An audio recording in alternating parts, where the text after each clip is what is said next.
Est-ce qu'on ne pourrait pas fabriquer ces gels énergétiques soi-même? Qu'est-ce qu'il y a dedans et pourquoi certains passent sans problème et d'autres beaucoup moins? Même après 20 ans de course à pied, des dizaines de marques de nutrition sportive testées, j'ai encore du mal à répondre à cette question, donc je me suis dit que le plus simple, c'était d'aller en parler directement avec les personnes qui les fabriquent. Merci à mon partenaire NAC de nous avoir ouvert ses portes et permis de comprendre un petit peu mieux comment on élaborait des gels. Salut Will. Salut Nico, J'ai bienvenue. l'impression que je suis jamais venu ici. On a déjà filmé ensemble, mais... T'étais là-bas la dernière fois, Ok. dans les bureaux juste en face. Puis là, on a investi dans un petit peu plus grand avec toute l'équipe ici d'administration. Et puis là-bas, derrière, on a toute l'équipe de la logistique avec la préparation des commandes et puis l'entreposage des produits finis. On m'a dit qu'on allait découvrir une cuisine, là. On allait faire de la tambouille. Alors là, on va direction dans la salle secrète, le NAC Lab. Let's go. Allez, c'est parti. Bon, on est sérieux aujourd'hui. On est en mode scientifique. Bon, on est là où toute la magie opère. J'ai cru comprendre qu'on allait faire un petit gel, mais la vraie question c'est combien de gels vous testez avant d'arriver à quelque chose? Ça dépend évidemment à chaque fois des produits, mais dans le cadre des gels, à chaque fois on a plusieurs itérations. Ça peut aller entre 50 et 100 recettes qui parfois sont testées essentiellement en interne. Et puis après ça, on élargit à nos athlètes, à notre communauté. Ça nous permet d'avoir un maximum de testeurs pour pouvoir aller dans la meilleure direction. Allez, c'est parti, on va faire nos petits gels. Je vois tous les ingrédients devant nous. La question souvent qu'il y a pour les gens, c'est « Ouais, mais moi je prends pas les gels parce que c'est chimique. » Qu'est-ce qu'on a sous les yeux en fait là? Non, c'est pas si chimique que ça. Hein. Tu vois, on a par exemple une poudre d'agave ici qui vient d'une plante. On a du sirop de tapioca en fait qui vient d'un tubercule. Et puis finalement, on a du dextrose qui vient du maïs. Et puis après ça, on ajoute d'autres petites choses comme de la gomme agar qui va donner la texture, du potassium citrate, du sel de mer. Et puis finalement un acide citrique pour venir gérer le niveau de pH. Ok, ça c'est nos petits électrolytes là, le sel, le potassium. Ouais. C'est tout en fait, après on met de l'eau. C'est tout. Et après on va mélanger avec de l'eau et puis on va laisser la méthode de fabrication évidemment un petit peu secrète. Et à la fin, ça va nous donner un gel. Si on se trompe pas. Si on se trompe pas. Donc si t'es prêt, on attaque. Et du coup là on fait quoi chef? Bon, heureusement qu'on a Julie qui nous donne un coup de main parce qu'on serait un peu mal pris sinon. Donc là Nico, pour commencer, tu vas pouvoir prendre l'agar-agar avec l'eau que tu vas verser ici et qu'on va commencer à mélanger. Voilà, c'est parfait ça. Donc là on peut commencer à faire tourner. Donc là tu vois, ça va commencer à faire prendre un petit peu la texture du gel. Alors tiens Nico, prends une cuillère. Yes. Puis là tu vas prendre chacun des bols de sucre pour les verser dans la cuve. N'hésite pas à faire à racler le fond. Voilà, donc là on met tous les sucres d'abord. On allume. On va mettre à chauffer. Juste là, on a mis 3 types de sucres différents. Ouais. Une question qui revient souvent sur les gels, c'est le rapport glucose-fructose. Nous, on essaye de focuser en fait sur un ratio 2:1 entre le glucose et le fructose. C'est pour maximiser en fait l'absorption des sucres en utilisant toutes les filières glucidiques. Ok, donc 2 pour 1, c'est qui nous permet de respecter grosso modo, si on peut aller jusqu'à 90 grammes par heure avec 60 grammes de glucose et 30 grammes de fructose. Exactement. Bon, on n'oublie pas par contre nos petits électrolytes. Voilà, exact. Donc là, tu peux rajouter les électrolytes, le potassium, le sel. Bon là du coup, ça tourne, ça cuit. Voilà, donc on attend quoi? Il faut laisser chauffer, monter en chauffe tout doucement. Après, il faut laisser vraiment exactement le bon moment. Il faut trouver le sweet spot pour éviter l'oxydation des sucres. Et puis en même temps que ça caramélise trop. Donc du fait, on va le laisser un petit peu tourner, puis on va pouvoir revenir après.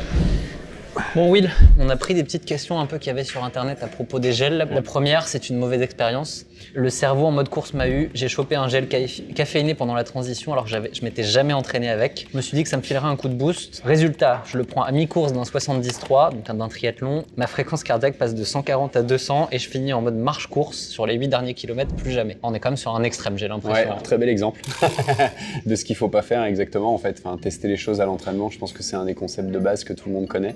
Après, c'est vrai que parfois en course, il faut savoir s'adapter et puis aussi voilà, pouvoir essayer certaines alternatives. Il y a clairement un effet à prendre de la caféine sur le niveau de rythme cardiaque. Donc ça, c'est bien de le tester à l'entraînement. On n'est pas tous faits de la même manière non plus. Ça peut aussi être sujet, tu vois, à donner des crampes supplémentaires. Je sais qu'à la maison, j'ai Elodie, la caféine. On a testé une fois. Elle prend pas de café d'habitude. Ouais. Je dis, ah bah là, ça va te booster. Elle, ça a eu l'effet inverse. Elle l'a totalement cramé après à cause de ça. Et j'ai des exemples de gens qui se disaient, j'ai vu les stats, je vais prendre 400 mg le jour de la course. Au 6e kilomètre d'un marathon, ils sont déjà morts parce que ça les a tués, quoi. Deuxième petit commentaire sur les méthodes alternatives. Je prends des compotes en gourde, ça m'a littéralement changé la vie. J'en embarque 7 dans ma ceinture de course. et c'est royal. Oui, bah alors l'un des enjeux quand on essaye nous de créer un gel, c'est vraiment de maximiser en fait le poids par calorie ou le poids par glucides. Donc le gel aujourd'hui, c'est le meilleur format pour pouvoir obtenir la concentration maximum de ce côté-là. Je faisais mes petits calculs, en plus la 7 compotes, ça paraît beaucoup dit comme ça, mais si c'est vraiment des compotes classiques, t'as pas de temps de... Tu te retrouves peut-être avec 90-100 grammes de glucides et pour un marathon, ça fait pas beaucoup. Non, c'est pas énorme. La petite dernière, prépare-toi celle-là, elle est pas simple. Les coureurs font partie des gens les plus faciles à cibler en marketing. Tu vois là où ça part un petit peu. Tu leur suggères qu'un produit peut les rendre meilleurs et ils sortent tout de suite l'ACB. C'est pas faux. Au final, du sucre reste du sucre. Dépenser 3 € pour un sachet de 20 grammes de sucre, c'est complètement dingue.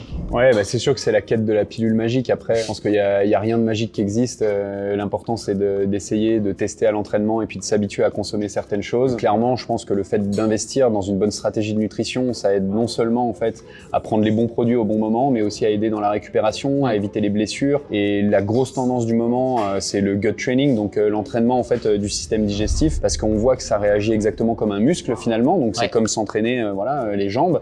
Bah là, faut s'entraîner aussi tout le système justement de digestion pour être capable d'absorber le choc en fait le jour de la course où on va avoir souvent des consommations qui vont être un petit peu plus élevées qu'à la normale. Pour les gens qui cherchent des solutions qui sont simples, de bonne qualité, l'avantage en fait d'utiliser des gels comme ça déjà préparés, ça facilite énormément l'ingestion des sucres vers des produits qui sont qualitatifs. Tombe bien, ça parle de gut training. C'est une des prochaines vidéos qui arrive aussi. Donc abonnez-vous pour la voir et nous on va retourner voir nos petits gels en attendant. Ça sonne, ça sonne. Tu peux arrêter la machine là, c'est bon. On est cuit là, c'est bon? Oui, on est bien là. Là, on va juste devoir faire un petit... Voilà, tu vois, c'est exactement comme ça qu'il fallait faire. Donc on allume la balance et là tu vas pouvoir prendre la louche pour verser le gel. Tu vas mettre 40 grammes pour faire l'équivalent d'un gel. J'ai vraiment l'impression d'être avec la potion magique là. Vas-y Panamanix. Je peux la boire directement à la louche ou... Non, t'es tombé dedans quand t'étais petit toi. Donc là tu vois le contenu qu'on a dedans en fait est complètement liquide. Et en fait on va le laisser après ça refroidir. Moi j'en ai mis un petit peu plus parce que j'aime bien comme ça au moins on triche un peu, comme ça c'est bon. Donc là tu peux prendre l'emballage du gel, hop, tu peux verser dedans. Voilà, et là on va pouvoir le sceller sur la machine ici. Vas-y. Et donc là, hop, on scelle. C'est bon. On m'a l'air fermé tout ça. Hein. Et là tu peux mettre une étiquette du coup. Petite étiquette Running Addict, c'est les gels spéciaux. Je sais pas si c'est spéciaux dans le bon sens du terme, mais... Tu connais les gels enrichis en fer? C'est pour les carences. Bon là du coup, certains vont se dire je pourrais le faire à la maison. C'est faisable ou ça va être compliqué? C'est le temps qu'il faut, tu vois, les ingrédients, l'équipement pour pouvoir le faire qui peut empêcher de le faire, mais sinon c'est tout à fait réalisable si on a la motivation. Voilà, nous c'est pour ça qu'on existe, c'est pour pouvoir donner justement une solution qui est très simple et en même temps aussi naturelle que ce qu'on pourrait faire chez soi. Bon, on déguste? C'est parti, on va goûter. Hop. Alors les gels de Nico, qu'est-ce que ça donne? Ça me rappelle quelque chose que j'ai déjà mangé un petit paquet de fois à l'entraînement. Presque en meilleur quand même, tu vois. Quand on le fait comme ça de manière artisanale, il y a plus d'amour dedans. Voilà, on sent le petit goût de métal qui reste. Non mais en vrai, ce que je me dis à chaque fois quand je suis là, c'est j'ai pas l'impression d'avoir mangé un truc avec autant de sucre que ce qu'il y a dedans. L'intérêt en fait aussi de cette texture-là, c'est que c'est quelque chose que ça te permet de vraiment d'avaler d'un coup, en fait, de gober quasiment. Ce qui fait que tu as beaucoup moins le temps en fait de donner ce goût de sucre dans tes récepteurs, tu vois. Challenge pour la prochaine prépa. J'ai une petite surprise pour toi. Tu vas goûter les prochains prototypes pour des produits qu'on pense lancer l'année prochaine. Ah, ça me plaît ça. Place au blind test. Bon, du coup là, si je comprends bien, je vais devoir trouver qu'est-ce qu'on a là-dedans comme saveur. Voilà, exactement. C'est le principe du blind test. Je suis pas sûr que je sois bon à ce jeu. Est-ce qu'on serait sur du menthol, enfin quelque chose qui va te rafraîchir? Donc là, tu vas vraiment avoir tout un effet de rafraîchissement dans la bouche, mais aussi beaucoup plus loin, tu vois, dans la gorge, qui fait que quand tu prends des bouffées d'air, tu as l'impression vraiment de t'oxygéner, quoi. Alors, il est plus difficile celui-ci à trouver. On a un goût de fruits, ça c'est sûr. Et est-ce que tu ressens, est-ce que tu goûtes quelque chose que habituellement tu peux goûter dans d'autres gels qui n'est habituellement pas bon?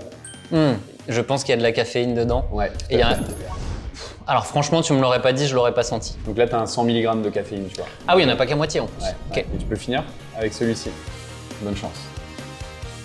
Alors déjà, il y a du sel. Ouais. Je suis à peu près sûr. Je sais pas, je dirais pastèque ou un truc comme ça. C'est citron. Mais effectivement, tu vois, tu as un bénéfice fonctionnel dans chacun de ces gels-là qu'on a testés. Donc celui-ci, tu as découvert l'effet menthol. Là, tu as découvert l'effet de la caféine. Et dans le dernier, tu as découvert l'effet du sel qui est boosté en fait en électrolyte. Bon, j'ai récupéré mes petits gels, maintenant il n'y a plus qu'à aller les tester. Let's go!